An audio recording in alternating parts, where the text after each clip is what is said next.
Ammar from the UK. Assalamu alaikum wa rahmatullahi wa barakatuh. Wa alaikum assalam wa rahmatullahi wa barakatuh. Sheikh, my question is, if we make dua to Allah, like grant me the highest place in paradise, or grant me the best location in Jannatul Firdaus, is it transgression because the prophets and the messengers and the companions of the prophet are more deserving to be in the highest positions in the paradise than us? So are we allowed to make such dua? The transgression would be if you ask Allah Azza wa Jal to grant you al-wasila. Because we know that only one person, one individual would be granted this high level, and we know that it is the Prophet alayhi salatu wasalam. But to ask Allah for the highest levels in Jannah, this is not an exclusivity. This is a ranking that you and I could attain with the grace of Allah. This is why the Prophet sallallahu alayhi wa sallam said in an authentic hadith, إِذَا سَأَلْتُمُ اللَّهَ فَاسْأَلُوا اللَّهَ الْفِرْدَوْسِ. Whenever you ask Allah Azza wa Jal, ask Allah for the Firdaus, for it is the highest level in Jannah, and it's in the middle of the Jannah. And this, the ceiling of it is the throne of Allah Azza wa Jal. So such a request does not mean that, whoa, I would be in the same level of Prophet Muhammad and his companions, yet it's a transgression. No, there's no transgression in this. This is what the Prophet ordered us to aspire and to ask Allah for, and Allah Azza wa Jal knows best. Yasin from Germany. Assalamu alaikum, Sheikh. Salam wa rahmatullahi wa barakatuh. Sheikh, if one shares something haram like music or movies and TV shows, would he get a sin for every person that listens to that music or watches that TV show or movie because of him? And is repentance enough to make it stop? The Prophet alayhi salatu wasalam answered you when he said, وَمَنْ سَنَّ سُنَّةً سَيِّئَةً فَعَلَيْهِ وِزْرُهَا وَوِزْرُ مَنْ عَمِلَ بِهَا إِلَى يَوْمِ الْقِيَامَةِ لَا يَنْقُصُ مِنْ أَوْزَارِهِمْ شَيْءٍ.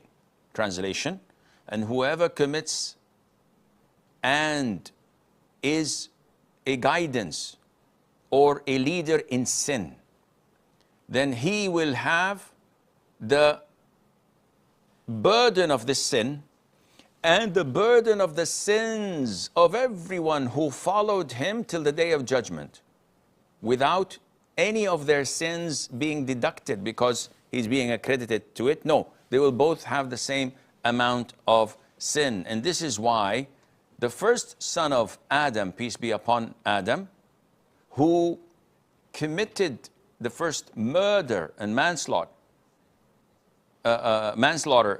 crime in history, he will be accredited to every single murderer who commits the crime of killing, as in the hadith. So yes, it is a very grave sin to share, unfortunately, which a lot of the Muslims don't think of. They're mindless of it. When they share haram on their platforms, social media platforms, on their Instagram, on their Snapchat, on their X, previously known as Twitter, weird name, or Facebook, or the likes, and they share a video clip, a song, something that contains haram, thinking that it's fun, it's gonna get me some likes, and yeah, it's cool, not knowing that thousands, if not the hundreds of thousands, if not the millions of people who watch it, he will be accredited for every single sin. Whoa, man, this is a lot. This is why the people who work in media, those who act in movies and soap operas, those who do talk shows that involve haram, those who sing, and those who compose, and those who write songs, and those who do this and do, all get the same amount of sin those followers are getting. They're accredited, but their sins remain intact, and they get a portion similar to it. For what? For fame and glory, Sheikh. We'd like to be recognized. We'd like to be known and famous. Okay, be famous for 50, 60 years, then another one bites the dust. you'll go to hell. Watch out. You want to sin? Make it between you and Allah. Don't go around telling people, listen, I saw this movie last night. Well, it's great, man. Here's the link. Here's the DVD. Here's this. Here's that. No, keep it between you and Allah and be remorseful and ask Allah for forgiveness. But when you continue to do these things, you will go down the drain pretty quick.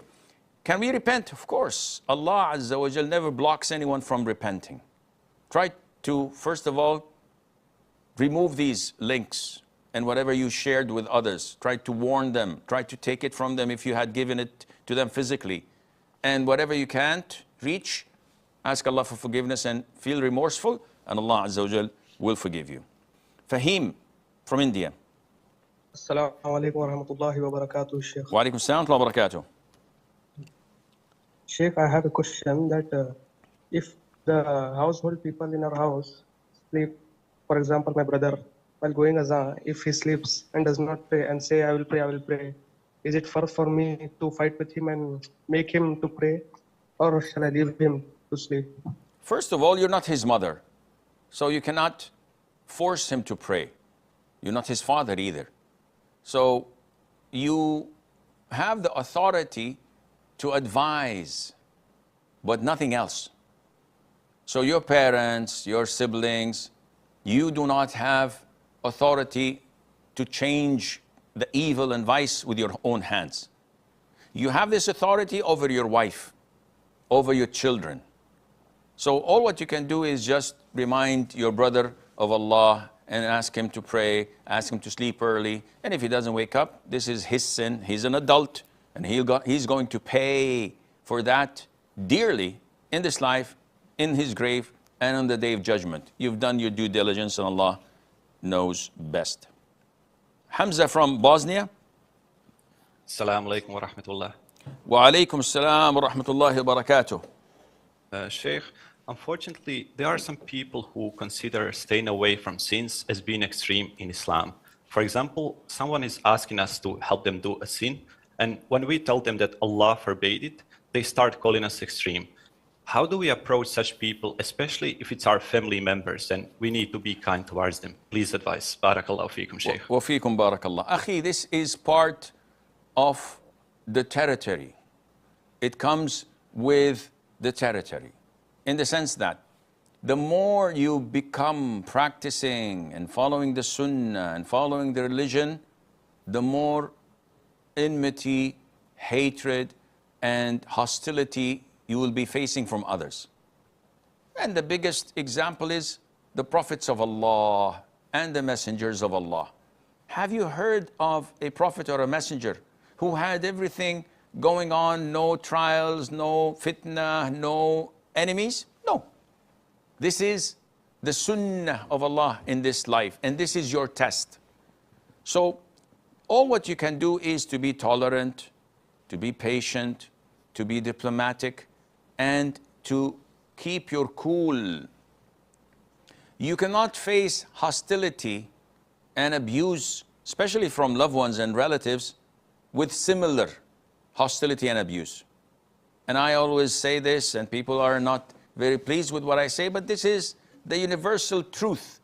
If a dog barks at you, would you fall on your hands and knees and bark back? Of course not. He's a dog and I'm a human being. So you have to ignore, smile. Do not defend yourself. Do not argue with people when they accuse you of being an extremist after you've shown them the evidences from the Quran and the Sunnah. Yet they are not willing to accept it. What can I do? If someone in the middle of the day you say this is the sun, he says no, it can't be the moon. What do? Do I prove it to him? Do I show him charts and NASA latest articles? I just said, yeah, maybe, and move on. Life is too short to waste and spend with such people who are defiant, who are resisting, submitting their will to Quran and Sunnah. I'm not telling you, obey Sheikh so-and-so or follow scholar so-and-so. I'm telling you, Allah says, and the Prophet says, as-salam, if you have a problem with that, you have a problem with your Islam. I can't help you. You're an adult. So I'm not going to waste my time any longer with such individuals?